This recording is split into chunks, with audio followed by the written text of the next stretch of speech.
don't know what that was, but everybody knows that I can talk. So, well, I do know what that was. I know that somebody's messing with codes. I'm just going to be real here. I know somebody's messing with codes. And we were just told that, so they were like, hey, you want to go or no? And I'm like, yeah, let's do this. So I'm going to try to spit this out, okay? Okay. Teddy parties. Those are assault parties.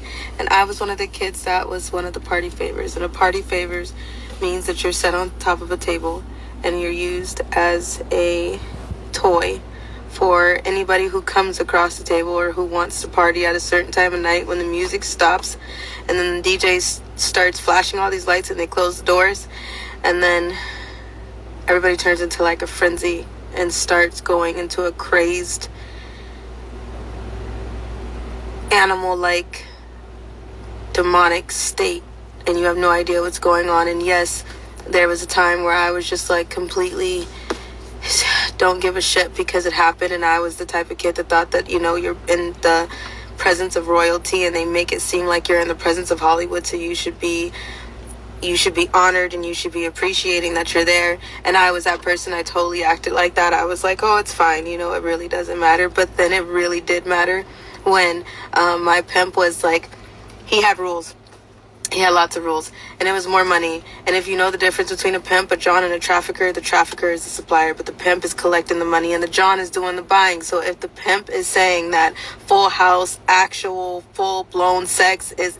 By the way, kids, don't watch this. Goodbye. I love you. Goodbye. If you found my stuff, get off right now. This is the moment where I'm telling you I'm angry. I forgot to put that reminder in the beginning. Okay, cool. Goodbye. What was I saying? Full sex. Full house sex. Thank you.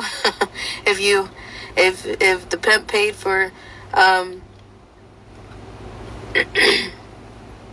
if there's rules to full house sex, and there's rules to anal, and there's rules to all kind of different jobs. Okay, so at a certain point, I was not brought or traded for anal sex, but that didn't matter to a few celebrities that were there. It's not just celebrities, there's a lot of different people. They called it an all-black party, but it was mainly because a lot of the party favors were black kids. I was in the care of Riverside County Child Protective Services at the time. I was 15, barely 16. 15, 16. It's foggy. A lot happened that night, and I went really numb. And if there's videos or if there's anything that could go from that, then pull them. Because we all know that there's so many cameras around. So I can try to post the affidavits and I can put out what happened, but at the same time, what am I supposed to do when nobody's really asking about the kids that are present in these parties now and were then? Because they're really just going after all the celebrities and the adults, which I'm happy that we're finally here, and I'm grateful that we're finally pulling the names that need to be pulled and the big fishes that need to be pulled. But at the same time, nobody's asking about the kids and who else is really there. And no, it's just not about all these dudes having sex. They need people to fluff them, which are hand jobs and blow jobs. And those are the kids and the people on the party favors desk. And then on top of that, there's this big ass wheel, and they make it like a carnival thing, and they literally strap you to a wheel and spin it. And then after a certain time, there's sex with animals. And then after a certain time, you have no idea what's happening because you're numb. And if you throw up like I did, then your face is going to be rubbed in and you're going to have to eat it. And then people look at that as a sick fetish too. Blood is a fetish. Throw up is a fetish. Shit is a fetish. So,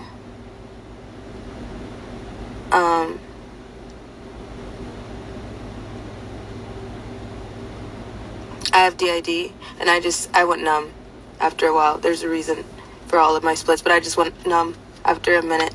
And there's times where I just checked out. You can check out for a few hours while somebody is messing with you. It exists because if you start fighting them back, then you're gonna suffocate or it's gonna hurt worse. So well, for me personally, I checked out. That's how I'm still sitting here.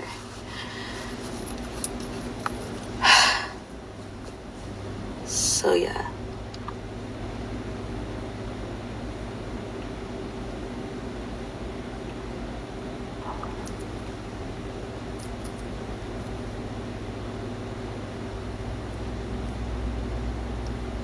And that's not the only thing, because after so many hours of dealing with people, not even dealing with people assaulting you, after so many hours of that, then if you're still okay, then they just make you go to another job like I did. So then you're just transported through the tunnels.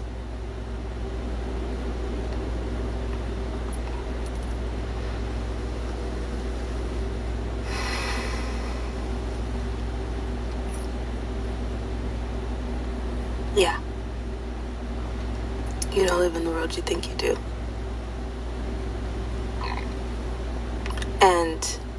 And there are videos, and there is, I'm sure there's so much of this, and everybody is seeing slowly it come out, but nobody's talking about the kids.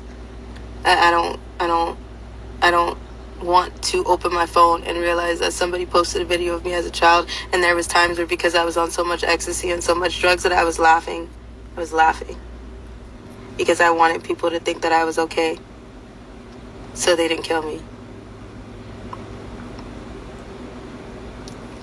So there are things that would come out that people would assume, like, oh, everything is fine, they're fine.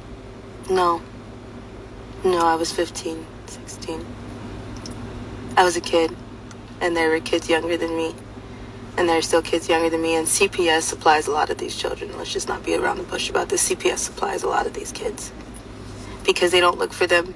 They don't care. You're runaways. You're AWOLs. No one gives a shit. So I'm happy we're on this subject, and I hope that we continue, because I'm still trying. I'm still here. I still give a shit, even though I kind of checked out for a little bit and it looked like I did it. And yeah, as a dance choreographer that was being fake and acting like, and it doesn't bother me. It does. It always does. I can't sleep. So, yeah.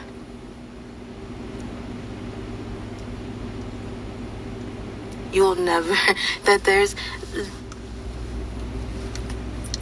I don't want to be anybody's puppet anymore. So I'm there in so many ways.